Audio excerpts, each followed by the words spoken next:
Hey, I'm just writing Eric Trump a thank you note for mentioning me during your show tonight. So I was just getting that off. I'm sitting here, and he goes, he says, you know who's great defending Melania? Laura Ingraham. And I'm like, what am I, chopped liver? Well, first of all, what is that all about? Listen, this is why you and I have been friends for 18 years. You are #1 in cable. You're like number almost, close to Russian radio. A little mention of someone else, you're like, oh, what about me? Oh, my gosh. Typical man. You know why? Let's be honest. Everybody in this business, and this is true, is overpaid, lazy, and narcissistic. And most of them are all agenda. We're honest. We're talk shows. We do journalism. We do straight interviews. We do investigative reporting. We do commentary. We do opinion. We do it all. We do radio. We do this. I mean, oh, gosh. By the way, how great was it, Rush, 30 years paving the way for all of us? I would not. 18 years ago, I got into radio. You and I started the same year in national radio. You were doing other stuff, but 2001. All right. I was the it. guy in Santa Barbara, 1987, and then Huntsville, Alabama, and then Atlanta. You started at the top. I'm so sorry. It was so hard for you. I was a lawyer, okay? You have a little pity for me as a lawyer. I was a lawyer. Why don't we go on another 40 minutes? We'll just fill the show with us bantering back and forth and bickering like children. One Friday when you're not taking a vacation day. We're going to do that Seriously, together. You and Tucker take more vacation than anybody. Well, because you live in a palace. You don't have to go anywhere. The rest of us live in ramblers, okay? I can't win this debate. I can't win. No, you can't. Right, you had a great show tonight. All right, talk to you later. See you later. Welcome to Washington. We are going to do that show one night. I'm Laura Ingraham. This is the Ingraham Angle. We have a very busy Thursday night. The president wrapping up another raucous rally just a short while ago amidst renewed bad blood between the White House and the media. Counsel to the president, Kellyanne Conway, will be here in just moments to react to both. Herman Cain will stop by later, and he'll break down the looming battle between the president and former President Obama in the midterms. But first, partisan reporters and faux outrage. That's the focus of tonight's angle. All right, for the past few days, a certain cable news reporter has been dining out and whining about this scene from Tuesday's Trump rally.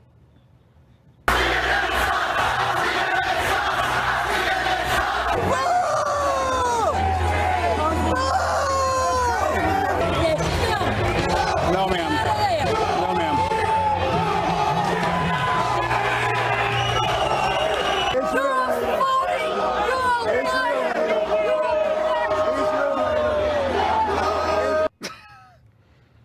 The day after, he basked in the afterglow of the insults with contrived dismay. Honestly, it felt like we weren't in America anymore. I don't know how to put it any more plainly than that. Americans should not be treating their fellow Americans in this way. Okay, I have a question. Do these guys ever think about how they treat America? Hearing reporters complain about the angry reception they get in red state America is kind of like having an arsonist lecture us about campfire safety. As Billy Joel saying, we didn't start the fire. Now, I personally don't like anyone shouting swear words or giving reporters or anyone the finger, but I certainly can understand the frustration of the Trump voters. For much of the past 3 years, many in the press have been either underestimating or ridiculing both Trump and his supporters. And raise your hand if you're tired of journalists making themselves the center of every story.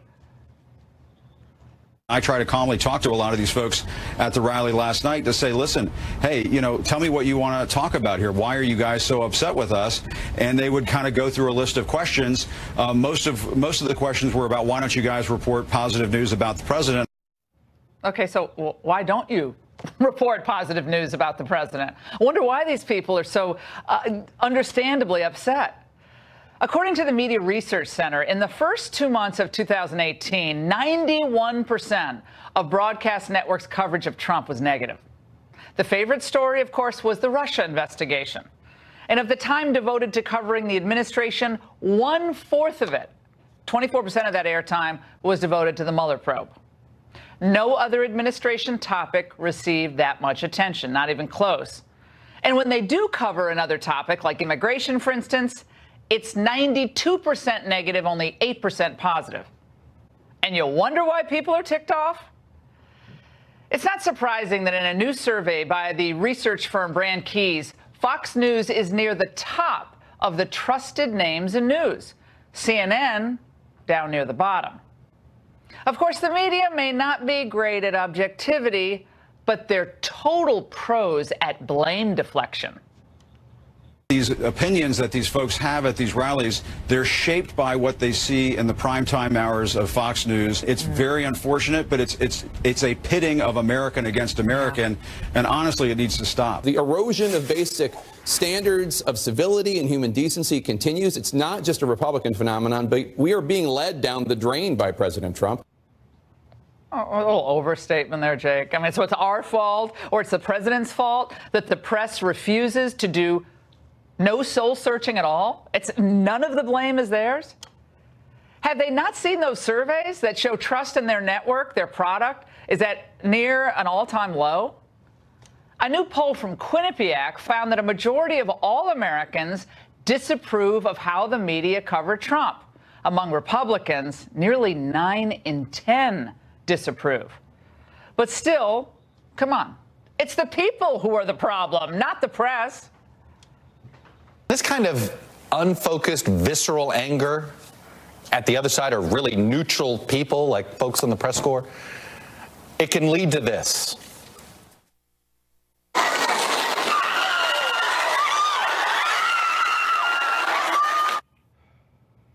That's just beyond reprehensible comparison.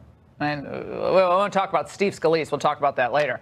I don't recall the same level of concern over the violence at, let's say, Berkeley when conservatives speak, or outside the Trump rally in San Jose during the campaign. Remember when that guy was pummeled?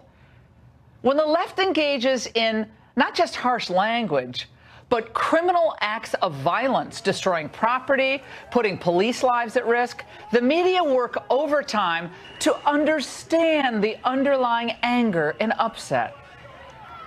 I see a lot of people expressing their humanity in the face of a candidate who has really built his candidacy on denouncing their humanity. And I mean, yeah, there are a few people out there who are not out there to actually protest, but at the end of the day, they accomplished their goal. They got on TV and they got their issues aired. They have grievances. It's not like it's mindless or they just want violence. They're speaking up against someone who's really attacking their community. We want you to know that our hearts are out there marching with them. Did any of them bemoan the vile nature of the commentary or the signage at, let's say, the Women's March? I didn't know devils could be resurrected, but I feel Hitler in these streets. Yes, I'm angry. Yes, I am outraged.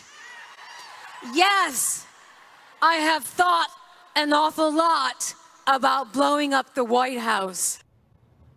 Didn't Madonna manage to do all that yoga? I thought that was supposed to make you really calm and zen-like. Where were the liberal complaints about this rhetoric? And with this kind of inspiration, I will go and take Trump out tonight. I wish you were in high school. I could take him behind the gym. That's what I wish. How dare he say the things he does? Of course I want to punch him in the face. Right. Where was all the media outrage about that? Did President Obama or other well-known Democrat leaders decry that approach, that language, that vitriol, that incitement to violence? Of course they did not. Because after all, President Trump, the people who supported him, continue to support him, they all deserve that and worse. And where were the media condemnations when women who were affiliated or support the president, work for the president, were harassed at restaurants, driven from movie theaters? The liberal media don't have any difficulty finding tough words to describe Trump supporters, though. It's truly dangerous. Yes. We keep referring to his base. Well, I'm sorry, but the people we saw the other evening at that rally, if that's his base, it's deranged.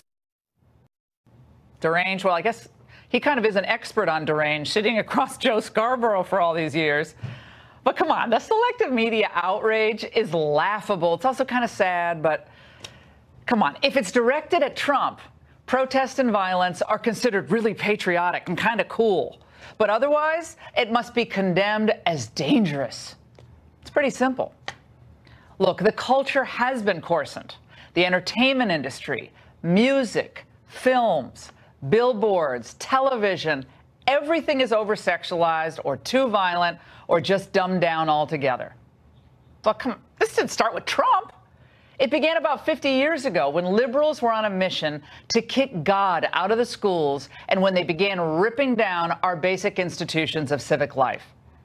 And as this happened, Flyover America felt demeaned by the dominant culture, which came to see them as backwater, intolerant, and yes, even racist. And this just made them furious and resentful. But then came Donald Trump. Our economy is soaring, our jobs are booming, factories are pouring back into our country, they're coming from all over the world.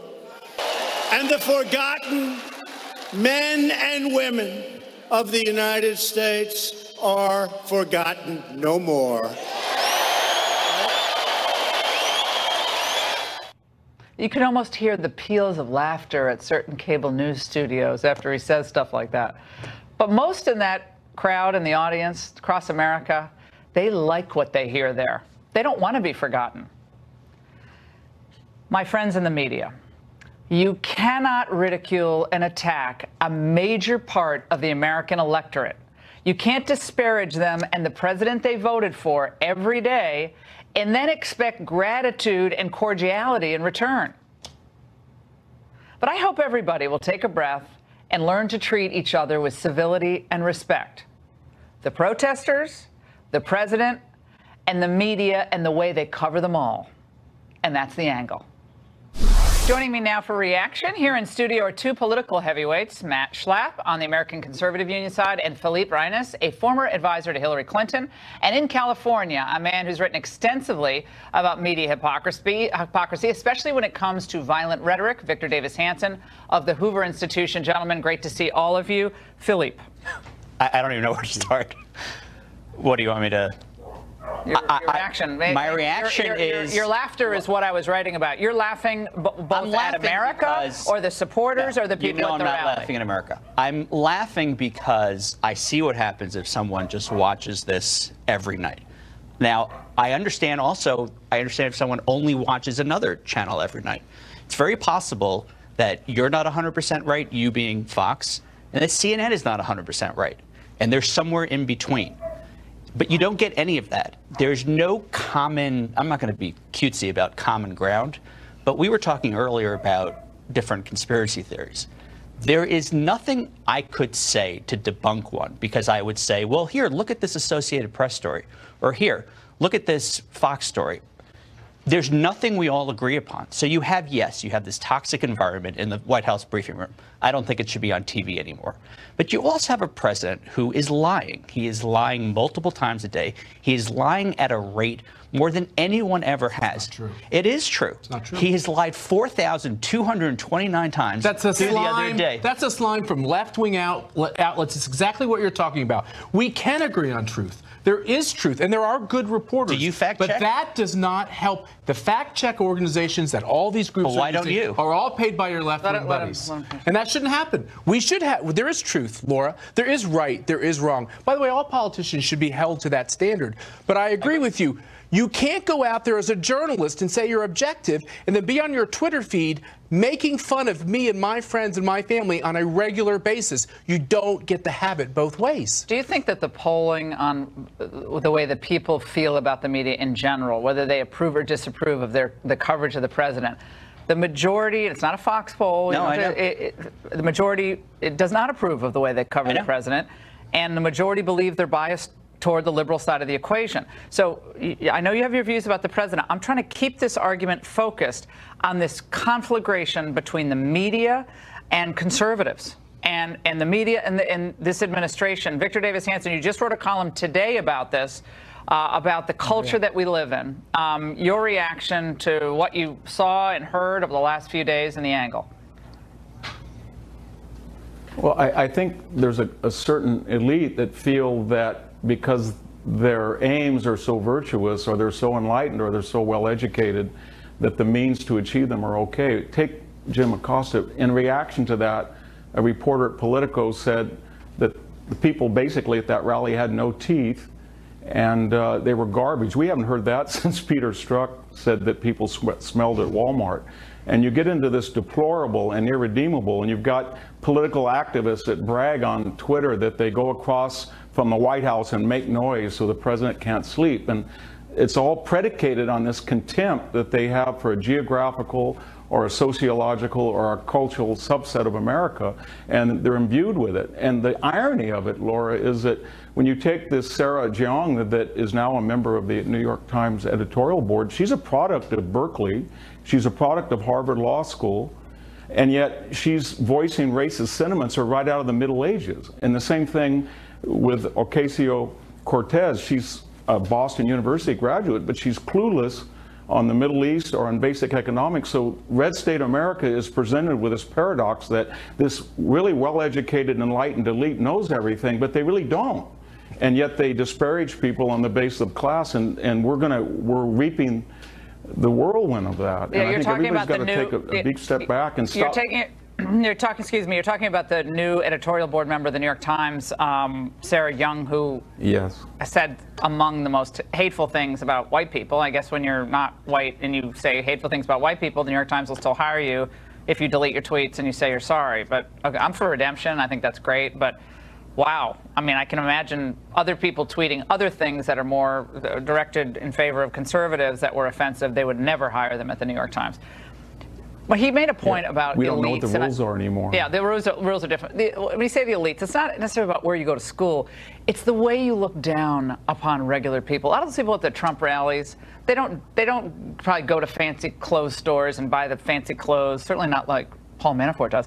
They don't get the cool clothes. Maybe they don't, speak in the same highfalutin terms of other people.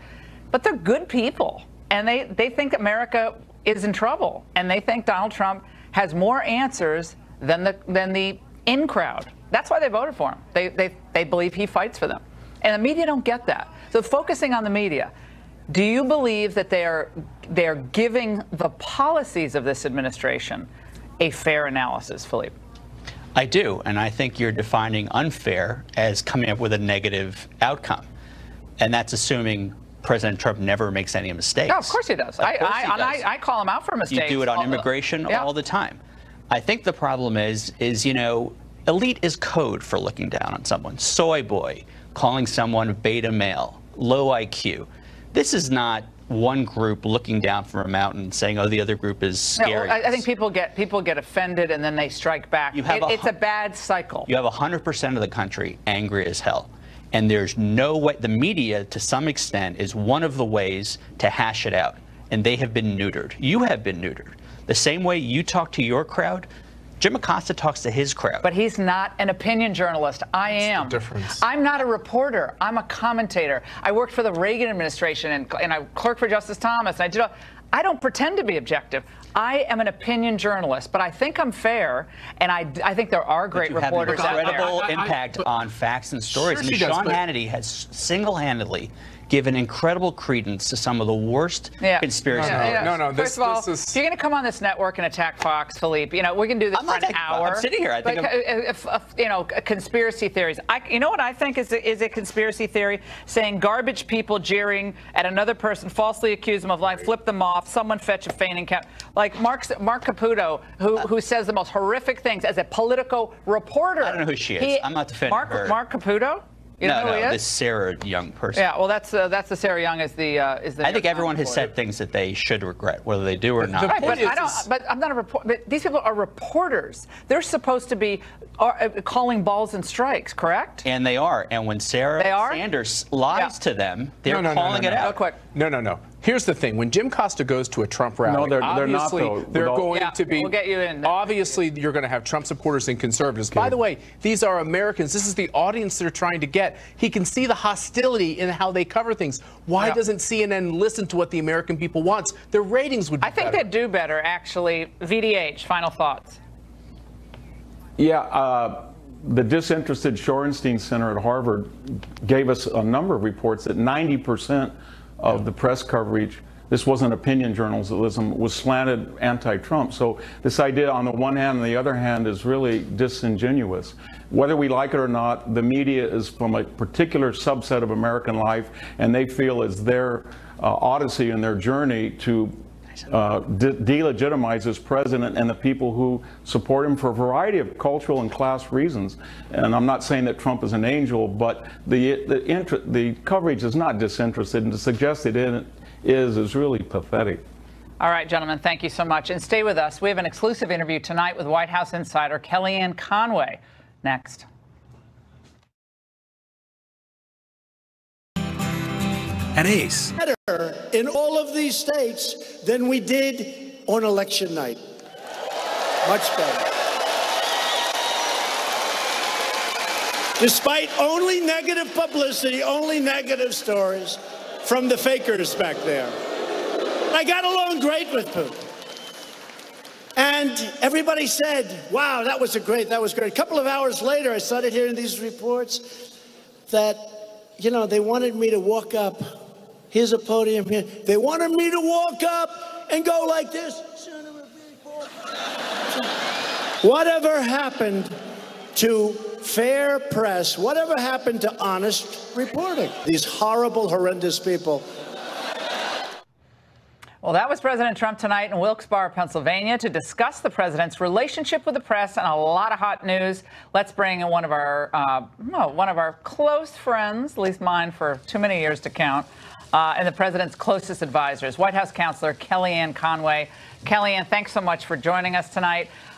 We have been discussing the relationship with the press in the crybaby response, which I think is feigned, phony moral outrage, the horrible things said about this president, the horrible types of, violence at anti-Trump protests and smashing windows and the beating people up who have a cap on that says "Make America Great." But now the press is upset because some 70-year-old lady yells at Jim Acosta. I mean, I don't get it.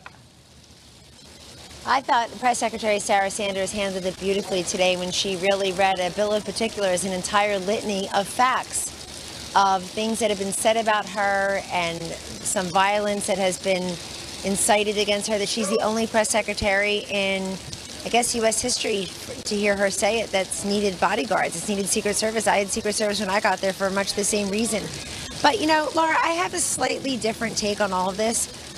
I know that it may be annoying, it may be irritating, it may be unfair, it may even be biased at times. It certainly is.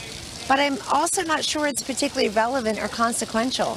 The media's overall approval rating is now at 17 or 20%. I'll give the range. I saw a low of 17, a high of 20% in the latest polls, while the president's approval ratings are ticking upward, and particularly on matters that are of the most consequence to the American people, like his handling the economy, him trying to forge peace and prosperity around the globe. People know what they see, and what they see are their bonuses, their raises, the deregulation, the historic tax cuts. They have confidence in this economy, and they're spending more of their money. I was at that rally tonight with the president. I participated in the roundtable with him ahead of time also. People are absolutely buoyant. They know that beginning with Hillary Clinton, they were referred to as irredeemable and deplorable and looked down upon. They know that Barack Obama, when he was running for president, said these people who cling to their God and their guns and their, he's had other things to say, just always dismissing them. And this is why it's a very important point. I'm not sure they care anymore. I speak to these people all the time. You know what they care about? They care that they have a president who respects and takes action daily for the military, for the veterans, and for them. And look, let's not mistake what's going on here too. A lot of these journalists have very expensive 7-figure contracts, go on late night TV where they can yuck it up with somebody similarly situated who could just laugh all day long, particularly about the women in the Trump administration. Then they go and give speeches. I mean, they speak for free every single day, and half the country doesn't, well, most of the country doesn't listen to them. But then somebody pays them a lot of money to give speeches. Yeah. So they're raking it in. Listen, Donald Trump is absolutely right. President Trump, Laura, is absolutely correct when he says nobody's ever been better for the media than him. the ratings, certainly the revenues, the popularity of some of these Kellyanne, journalists. I gotta jump in here because when I talk to my radio listeners every day, and I did a thing a couple of days ago, I said, tell me how the Trump economy is affecting your business, your family. Don't sugarcoat it. If it's not working, I want to hear from you. I did this for 3 hours. We do too. Okay, 3 hours. People, literally, I'm talking about truck drivers, salesmen, people in medical devices. You know what they say? People are happier. People are happier because they're not worried about waking up and saying, oh my God, am I going to lose my job tomorrow?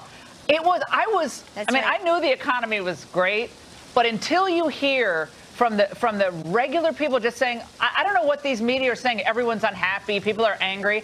People are happy because the economy is doing well. The Hill has a big piece today, Kellyanne, about how the tariffs that are trashed by the media and the Democrats, and so some of the Democrats, the media getting that wrong too. The tariffs are very popular with businessmen across the United States, and they want more tariffs to level the playing field with China. So they're missing the story, and it's going to your point.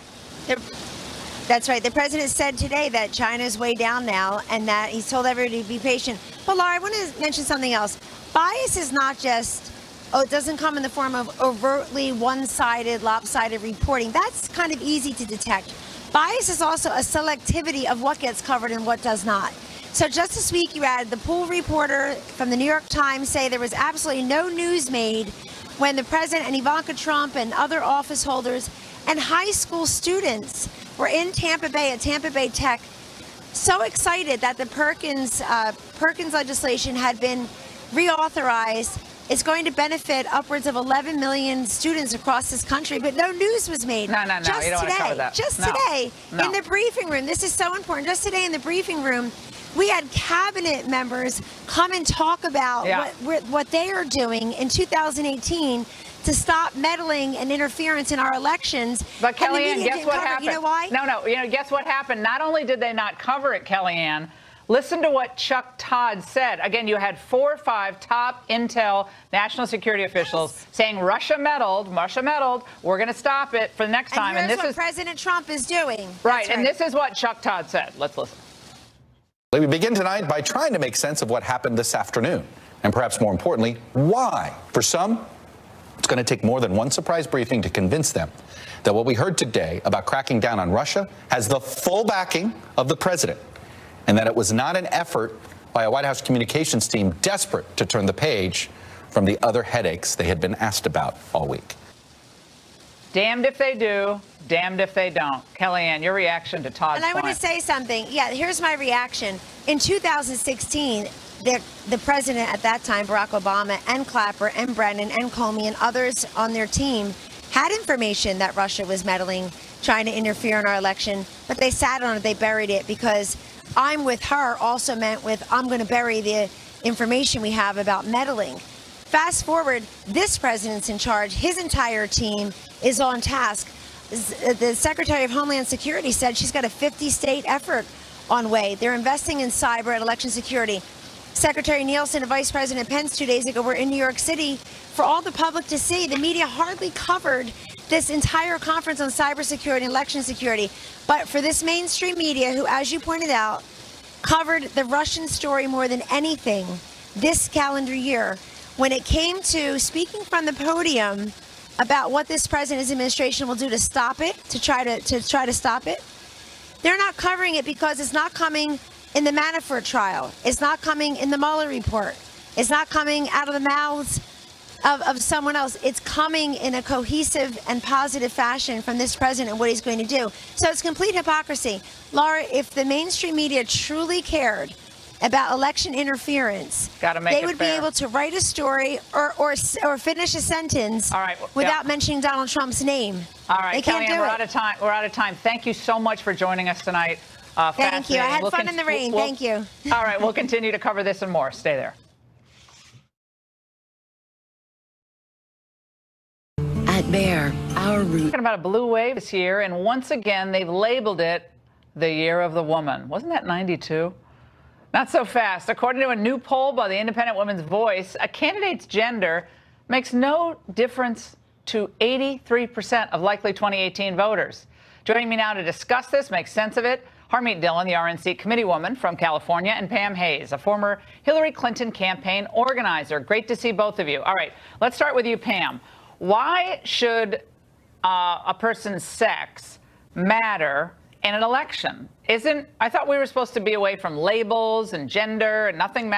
Only thing matters is merit and what you bring to the equation. So why are we now labeling an election the year of the woman? Why isn't this just the year of great issues? I think it is the year of great issues. I don't know why it's being labeled the year of the woman. I just think that one reason why people were referring to it as the year of the woman is because you had more women candidates than ever before. So that would be one reason. I don't think people are just going out and say, hey, she wears a skirt, so I'm going to vote for her, when her ideas are so far-fetched and they're different from mine. I don't think people really do that. I just think that's just one of those tantalizing facts that posters do to make people come to their side of the equation. All right, I want to play this Michelle Obama soundbite.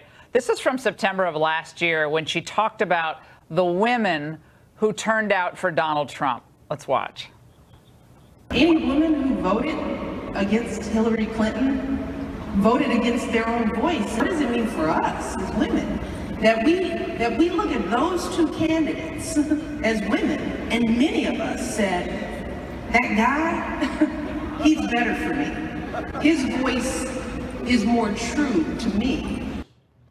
Harmeet, again, it seems to look down on women who voted for Trump. If you vote for a conservative or Republican, you're voting against your interests. But with this booming economy, every level of the economy is up. Female employment, optimism, manufacturing, all of it up, up, up.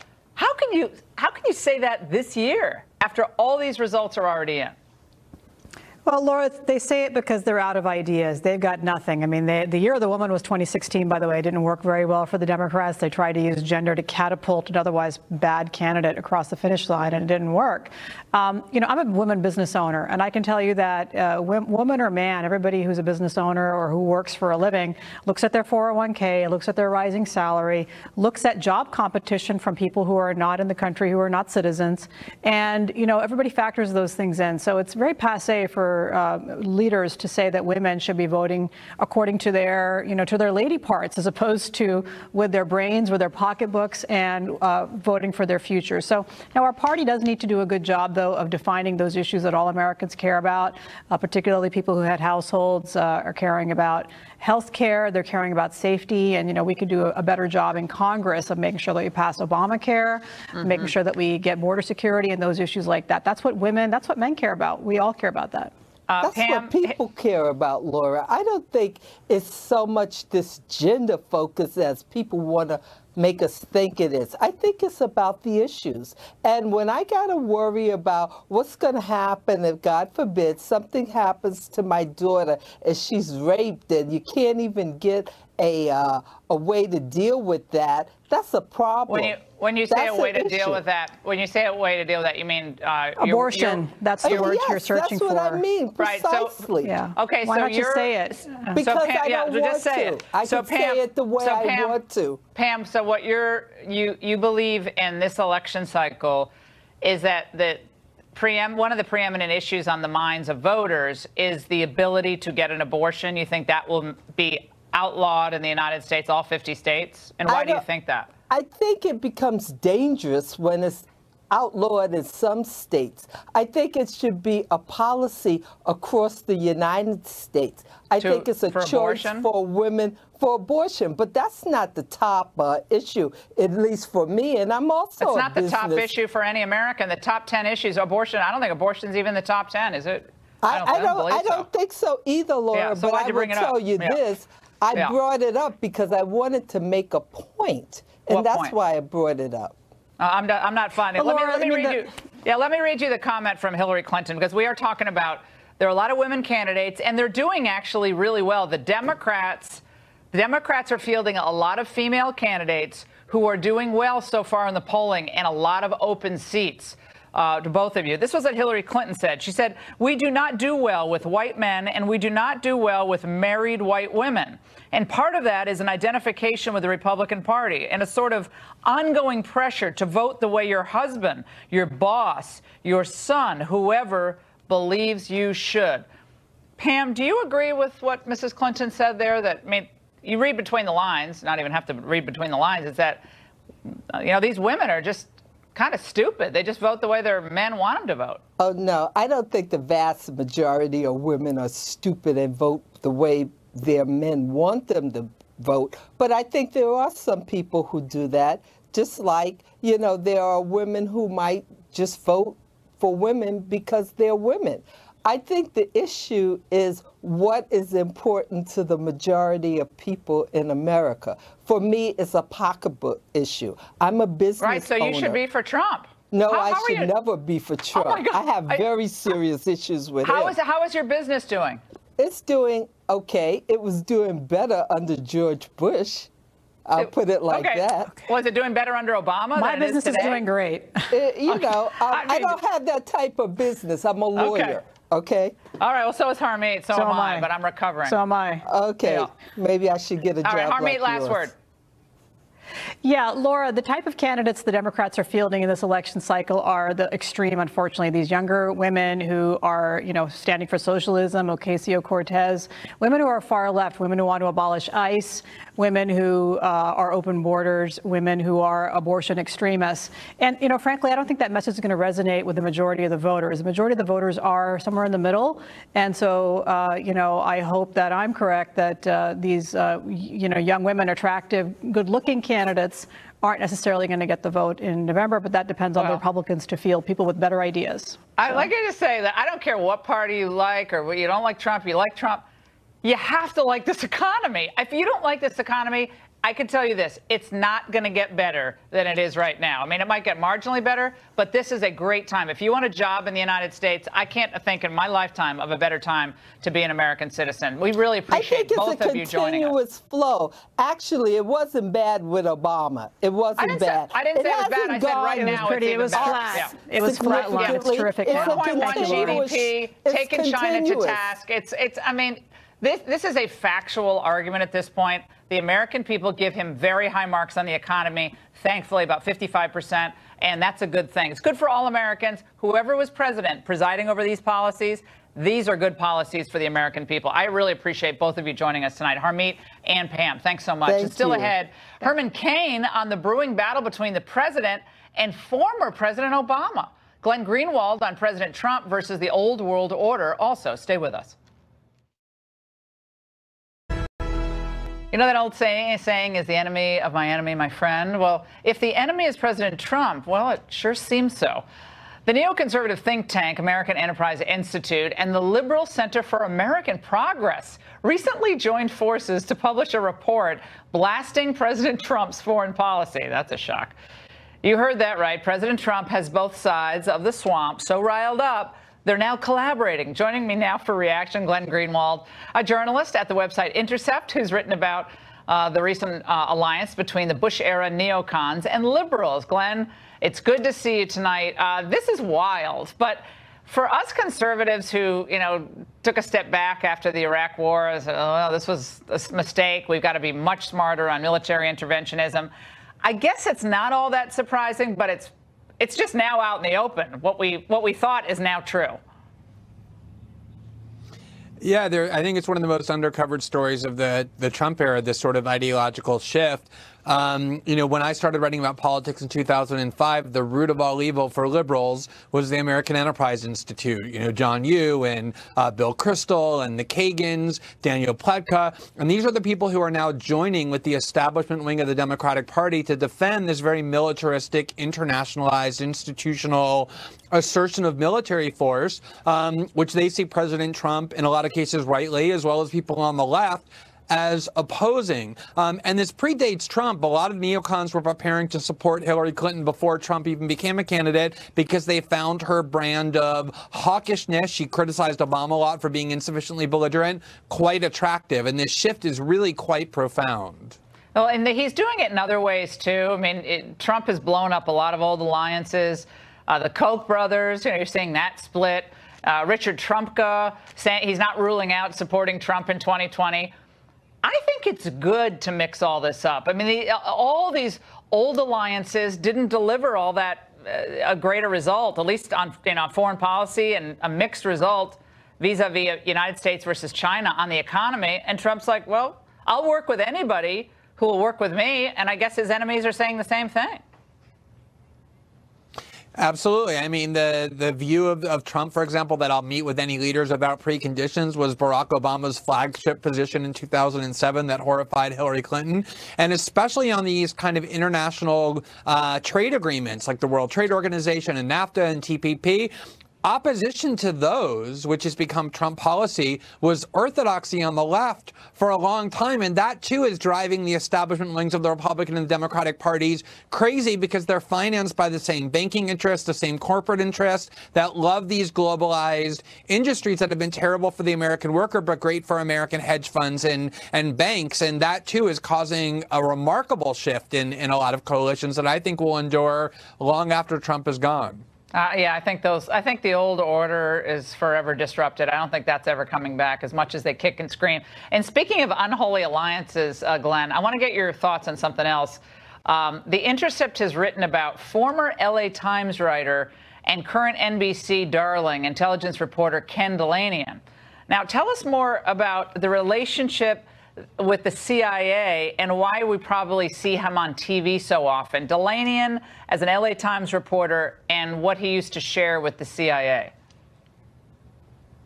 Well, it's really amazing because we at The Intercept did a FOIA request where we asked the CIA to turn over their communications with reporters, which they can't refuse to do on national security grounds because they're communicating with journalists. And they turned over emails that had all kinds of communications between the CIA and Ken Dilanian, where he would say, I'm about to report on you. Here's the draft that I want to say. What do you guys think? What should I change? And we published all those emails, and lots of liberals said Ken Dilanian is the worst. He's a servant of the CIA.